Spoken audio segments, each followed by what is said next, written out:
6월 월삭기도에 당신의 주인은 누구인가, 이런 제목으로 말씀을 전하도록 하겠습니다. 당신의 주인은 누구인가. 여러분, 6월을 우리가 호국보훈의 달 이렇게 부르지요. 호국보훈이라는 말은 나라를 지키고 나라를 위하여 힘쓴 사람들의 공훈에 보답한다, 이런 뜻입니다. 나라를 지키고 구하기 위해 희생한 사람들의 그 삶을 기리는 것입니다. 우리나라는 역사적으로 외세 나라가 침략을 당하고 빼앗기는 일이 종종 있었습니다. 과거에 그만큼 우리나라는 나라를 지킬 힘이 없었다는 거죠.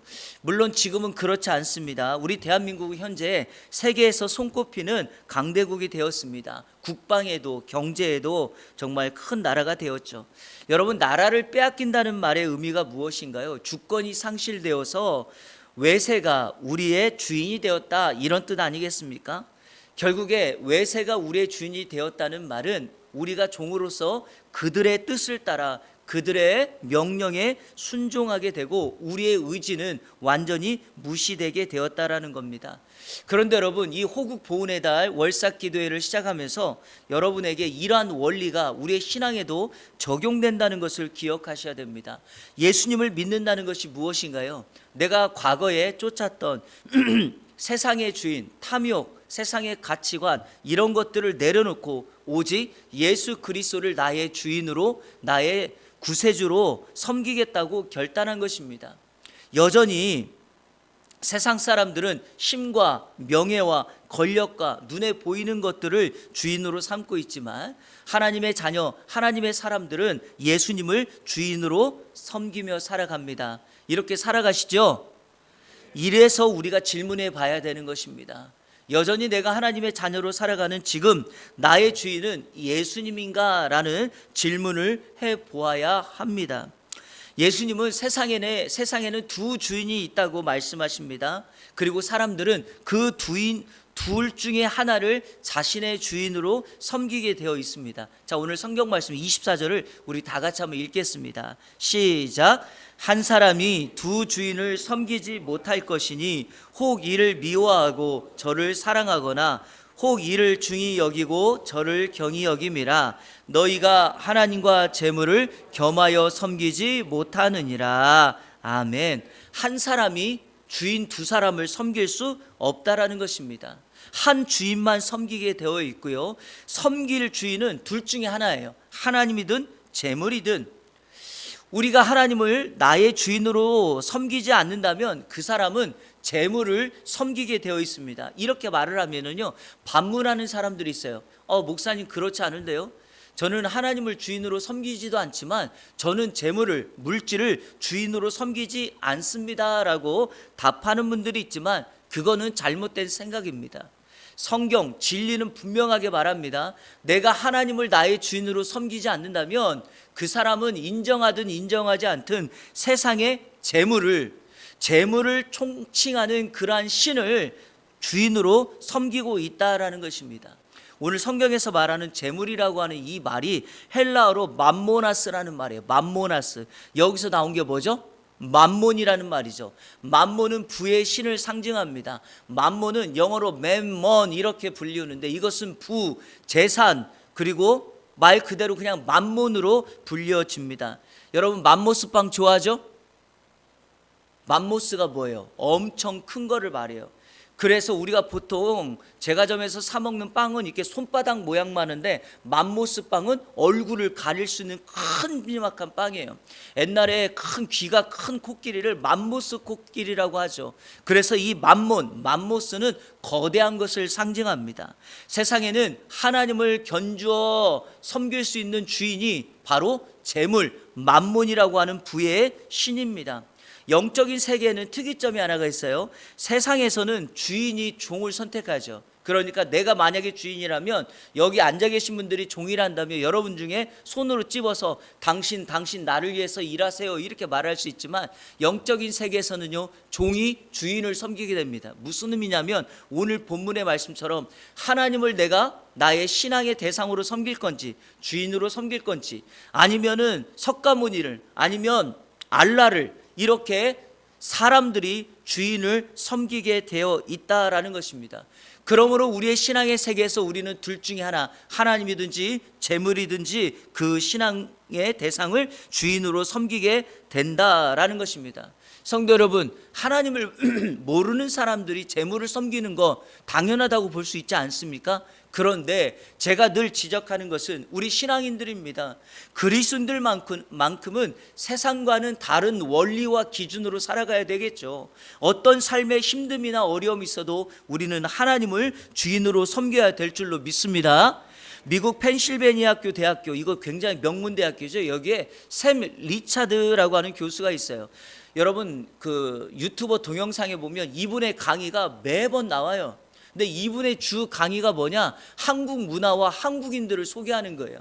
이분의 강의는요, 한 10초 만에 그냥 모든 강의가 다 클로즈 돼 버려요. 수강 신청을 할 수가 없어요. 강의를 한 500명이 모이는 대강당에서 하는데 학생들이 가득 찹니다. 저도 이 강의를 참 좋아해요. 왜냐하면 우리 한국인들보다 더 한국인들을 자세하게 소개해주고 말해요. 그런데 이분의 강의 중에 제가 눈여겨본 것이 하나가 있는데 이런 강의가 있어요. 각 사람마다, 각 나라 사람들마다 삶에 가장 중요하게 생각하는 가치와 행복의 기준이 무엇인가 해서 한 10개 중에서 15가지 주제가 있어요. 각 나라 학생들에게 선택하라고 하는데 유독 다른 나라는 그렇게 선택하지 않은데 한국 학생들만 꼭 1번으로 선택하는 게 있어요. 혹시 뭔지 아세요? 경제적인 풍요예요. 다른 나라 사람들은 1번으로 선택하는 것이 거의 가족 이렇게 선택을 많이 하는데 유독 한국 사람들만 경제적인 풍요를 선택해요. 이유가 무엇일까요? 한국 사람들은 자라면서부터 계속해서 재정적으로 경제적으로 물질이 풍요해야 행복하게 된다라는 생각과 이런 것을 배우고 살아가는 거예요. 유학까지 가서 학생들이 유학 간 이유가 무엇입니까? 부자 되려고 하는 이런 뉘앙스가 가득하다는 거죠. 여러분 전에도 한번 말씀드렸던 것 같은데 실제 초등학교에서 아이들에게 장래 꿈을 선택하는 질문을 해보면 시대를 반영하는 정확한 질문이 나와요. 제가 지금 50대 초반이니까 제가 초등학교 국민학교 다닐 때 꿈 적으면 저희 친구들 거의 대부분이 뭐라고 적었을까요? 선생님, 의사, 과학자, 어떤 사람은 국회의원, 대통령 늘 이런 식으로 적었어요. 거기다가 이유는 그러면 뭐라고 했는지 아세요? 사람들을 도와주고 싶어서요. 세상을 이롭게 하고 싶어 이렇거든요. 지금 초등학생들에게 꿈을 물어보면 대부분 나오는 답은 셋 중에 하나예요. 연예인, 크리에이터. 혹시 크리에이터가 뭔지 아시죠? 유튜버 되겠다는 거예요. 세 번째가 스포츠 스타가 되겠다는 거예요. 그런데 그 이유가 뭐냐 그러면 한 80%가 동일하게 대답하는 것이 있어요. 왜 연예인이 되고 왜 유튜버가 되고 왜 스포츠 선수가 되고 싶을까요? 건물주가 되려고 이렇게 답해요. 이게 우리 시대를 반영하는 거예요. 여러분 한번 보세요. 우리나라의 유명한 연예인들 다 뭐 나오죠 방송에? 돈 벌어서 뭐 청담동에, 강남에, 뭐 성수동에 80억짜리를 현금으로 얼마 전에 뉴스 보니까 유재석이 전세 살다가 청담동에 80억짜리 집을 샀는데 현금으로 결제했다더라. 여러분 이런 뉴스가 나오면 사람들이 그걸 들으면서 무슨 생각을 할까요? 야, 성공의 기준, 삶의 진정한 가치는 저렇게 100억짜리를 융자받지 않고 대출받지 않고 현금으로 지급하는 것, 이런 식의 생각이 가득하다는 것입니다. 사랑하는 여러분, 우리가 이렇게 살면 되겠냐는 거예요. 진짜 가치가 거기 있습니까? 오늘 그런 면에서 우리 예수님께서 직접 우리 사랑하는 성도들에게 하나님을 주인으로 섬길 것을 우리에게 가르쳐주고 있습니다. 6월을 시작하는 첫날 첫 시간, 우리의 주인이 하나님을 고백한다면 우리의 삶의 모습은 두 가지의 모습으로 살아가야 됩니다. 첫째로 한번 따라 볼까요? 보물을 하늘에 쌓으라. 사랑하는 성도 여러분, 여러분의 보물을 하늘에 쌓으시기를 축복합니다. 우리 오늘 성경 19절 20절 같이 읽겠습니다. 시작.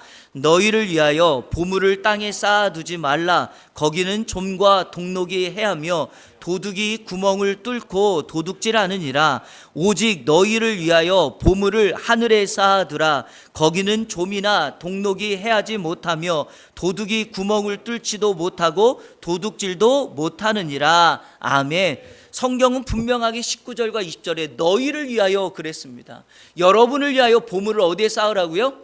땅이 아니라 하늘에 쌓으셔야 합니다. 이 보물이 중요합니다. 원래 이 보물은 무엇인가? 정확한 번역은 보배합 보물 상자입니다. 성경이 이 단어를 처음에 먼저 쓴 게 마태복음 2장에 보면 동방박사들이 아기 예수를 경배하러 왔다가 보배합을 열어서 세 가지를 가장 귀한 보물 보배합에 담겨 있는 것을 아기 예수께 드립니다. 여러분, 여기서 우리의 보물을 정의할 수 있습니다.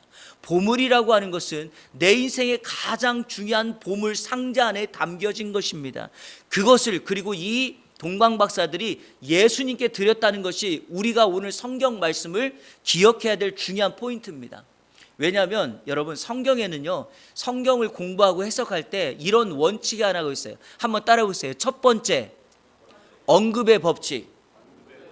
성경에서 처음으로 나온 단어가 그 단어가 지배적으로 다음에 똑같은 단어가 나올 때마다 그 의미를 우선적으로 반영한다는 거예요.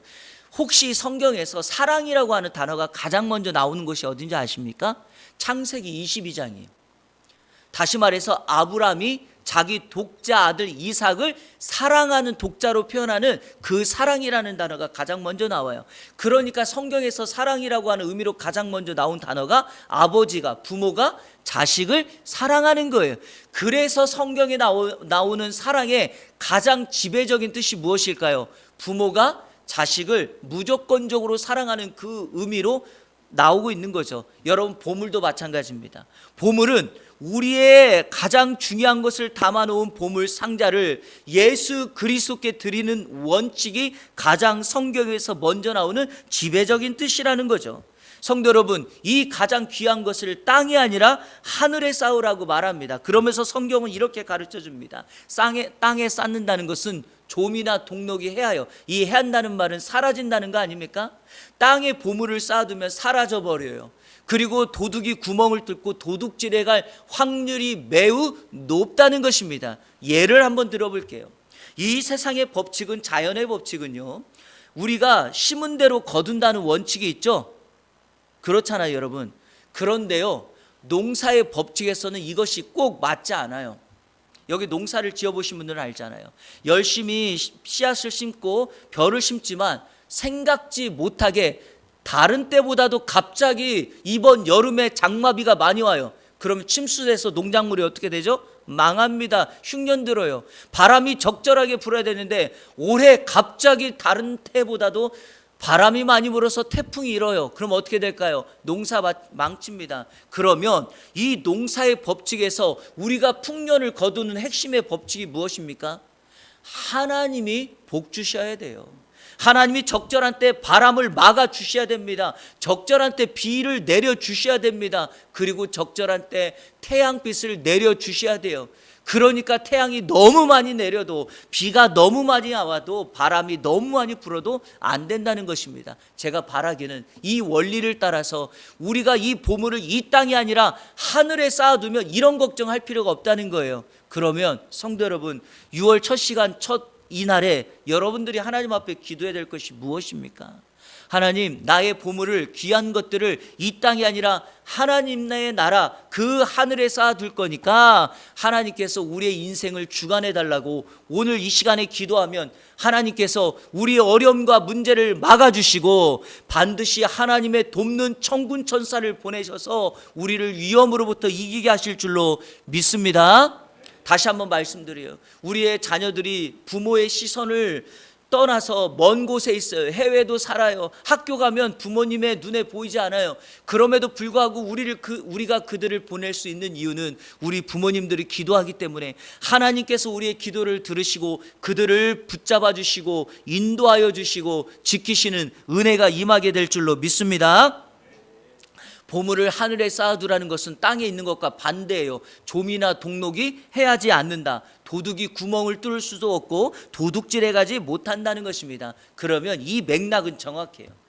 땅에 있는 것은 썩어질 거고 사라질 것이고 하늘에 있는 것은 영원히 남을 거라는 거예요. 그래서 우리 사람들은, 우리 성도들은 남는 것에 충성하고 최선을 다해야 돼요. 이거를 신앙적인 표현으로 말한다면 한번 따라해 보세요. 영원한 것에 승부를 두자. 여러분, 사라지는 것은요 그렇게 우리에게 기억도 되지 않을 거예요. 하지만 영원한 것, 그것을 우리가 남기면 반드시 하나님께서 그것을 기억해 주실 줄로 믿습니다. 여러분, 21절 다 같이 한번 읽어볼게요. 우리가 이 보물을 잘 사용하고 있는가를 점검할 수 있는 게 21절입니다. 같이 읽겠습니다. 시작. 내 보물이 있는 곳에 그곳에는 내 마음도 있느니라. 아멘. 여러분, 이 말씀 믿으시죠? 사람은 마음에 담겨 있는 것을 표현하고 행동하며 살아갑니다. 마음은 신앙의 좌소예요. 우리의 신앙이 머무는 곳은 마음입니다. 사람의 마음에 담겨진 것들이 인격과 가치관과 생각으로 나오는 것입니다. 쉬운 예를 한번 들어볼게요. 사람들이 왜 사랑하지 못하고 나눔을 하지 못할까요? 마음이 없어서 그래요. 여러분, 가진 것이 없어서가 아니라니까요. 마음이 없어서 그래요. 마음 있는 사람들은요, 가진 것에 상관없이 내가 할 수 있는 최소한의 것을 나누게 됩니다. 부부 사이가 멀어지고 연인 사이의 관계가 소원해진 이유가 뭐예요? 멀리 떨어져 있다고요? 천만의 말씀이에요. 마음이 없어서 그래요. 여러분, 마음 있는 연인 보셨습니까? 김창욱 교수가 맨날 이야기하는 것처럼 남자는 파주 살고 여자는 여주 살아도 밤마다 데려다 준다는 거예요. 왜? 사랑하니까, 마음이 있으니까. 여러분, 마음이 중요한 겁니다. 만남의 횟수보다도 어떤 상황과 형편에 있을지라도 마음이 있는 곳에 그 사람의 보물이 거기 담겨져 있다는 거죠. 우리의 신앙에서도 성도의 마음에 하나님의 사랑, 하나님의 것을 우리 마음으로 가득 채우면 그 마음에 있는 것이 사람들에게 말로 표현되고 행동으로 표현되고 우리의 물질도, 우리의 은사도, 우리의 모든 능력도 마음에 담겨진, 즉 예수 그리스도를 주인 삼은 그 삶의 모습이 우리의 인생의 영역에서 나타나게 될 줄로 믿습니다. 이런 입장에서 상대방의 입장을 좀 고려하고 여러분들이 생각하는 좀 연습과 훈련을 했으면 좋겠어요. 이것이 나에게는 좋을지라도 상대방에게는 어떻게 생각할까? 최근에 한 뉴스에서 나온 기사가 참 마음을 따뜻하게 했는데요. 얼마 전에 이 소녀가 유퀴즈 온 더 블록이라고 하는 프로에도 나왔어요. 경남 하동에 살고 있는 고등학교 1학년의 양은서 양이 밤에 집에 가다가 길거리에서 현금 120만 원을 주었어요. 122만 원. 여러분, 한밤중에 길거리에 떨어져 있는 그것도 현금 다발 122만 원을 주었다고 생각해 보세요. 여러분 같으면 어떻게 하시겠어요? 저는 그냥 순간적으로 이렇게 주변을 살펴야 될 것 같아요. 한번 확인해 볼 것 같아요. 이 친구도 뭐라고 나오면 자기도 짧은 순간 갈등했다는 거예요. 그냥 가져갈까? 이 친구가 아이돌을 좋아하는데 아이돌 굿즈 있죠, 이런 물건 있죠. 굿즈 사려고 돈을 모으고 있는데 이걸로 많은 걸 살 수도 있겠다라고 하는 잠깐의 생각을 했다는 거예요. 근데 이 친구가 이렇게 말을 해요. 그 순간에 이것을 잃어버린 사람이 얼마나 힘들까. 그래서 이렇게 생각했다는 거예요. 나도 후회할 일을 하지 말자, 이렇게 생각했다는 거예요. 여러분, 17살의 고등학교 2학년 청소년이에요. 우리가 살고 있는 주변의 17살 청소년들 한번 생각해 보세요. 아마도 많은 사람들은 일반적인 방법과 결론을 유추해냈을 거예요. 그냥 가지고 갔을 확률이 매우 높아요. 하지만 이 친구는요, 그 돈을 주어서 경찰서에 갖다 줬고 주인을 찾아줬어요. 여러분, 저는 이런 작은 연습과 훈련이 우리 삶에 배이면 나보다도 상대방과 타인을 생각할 수 있는 마음을 갖게 될 거라고 믿어요. 하나님은 이런 사람 좋아하세요. 왜냐? 이것이 하나님의 마음이고 예수님의 마음이기 때문이죠. 예수님께서 우리를 위하여 십자가에 달려 죽어야 될 이유가 바로 여기 있지 않습니까? 자신을 생각하는 것이 아니라 죄에 방황하는 인류를 생각했기 때문에 그분이 말없이 자신의 인생을 내려놓고 헌신하게 된 것이죠. 재미있는 사건은 이 돈을 잃어버린 분이 누구냐면 국밥집 사장님이에요. 너무 감동돼가지고 현금 20만 원을 이 친구에게 위로금, 답례금으로 주고 이 아이에게 한 가지 선물을 줬어요. 저는 이런 분 만났으면 좋겠다는 생각이 들어요. 평생 국밥 무료 시식권. 너만 언제든지 오면 평생 국밥은 내가 장사하는 동안에 공짜다. 그래서 실제적으로 한번 가가지고 국밥을 이 아이가 그냥 완전 바닥을 긁어서 다 먹은 장면이 나오더라고요. 앞으로 가면 계속 주시겠대요. 저는 그걸 보면서 마음에 작은 감동이 생겼어요. 우리가 이런 일을 하면 우리가 하나님께 기도할 때마다 하나님께서 우리에게 이런 상급을 주시지 않을까? 성도 여러분, 여러분 마음에 예수님을 주인 삼아 사람을 살리고 사람을 세우는 일에 헌신하는 여러분 모두가 되기를 주님의 이름으로 축원합니다. 그래서 여러분의 보물을 하늘에 쌓아 두십시오. 두 번째, 한번 따라볼까요? 영적 안목을 가지라. 이거를 다른 말로 말하면 하나님의 시선으로 세상을 보라는 겁니다. 자, 오늘 성경 22절 23절 이거는 굉장히 간단하거든요. 우리 같이 읽겠습니다. 시작. 눈은 몸의 등불이니 그러므로 내 눈이 성하면 온몸이 밝을 것이요 눈이 나쁘면 온몸이 어두울 것이니 그러므로 내게 있는 빛이 어두우면 그 어둠이 얼마나 더하겠느냐. 아멘. 눈은 몸의 등불이라 말합니다. 그러니까 눈이 보고 있는 것이 무엇이냐에 따라서 몸에 빛이 날 수도 있고 어둠을 살아갈 수도 있다는 것입니다. 이런 맥락에서 성도는 좋은 눈을 가져야 됩니다. 좋은 눈이라면 하나님께 초점을 맞추며 사는 눈입니다.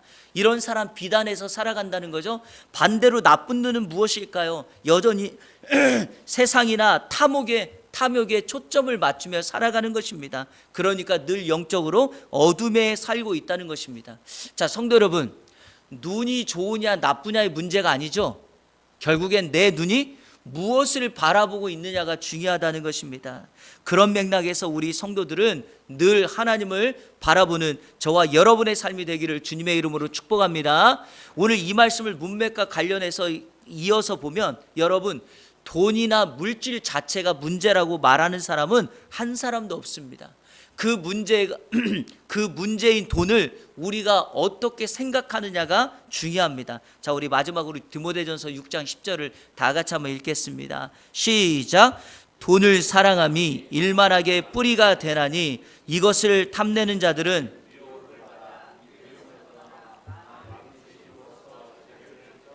아멘. 여러분, 돈을 사랑함이 일만하게 뿌리가 된다라고 말합니다. 돈은 사랑의 대상이 아니에요.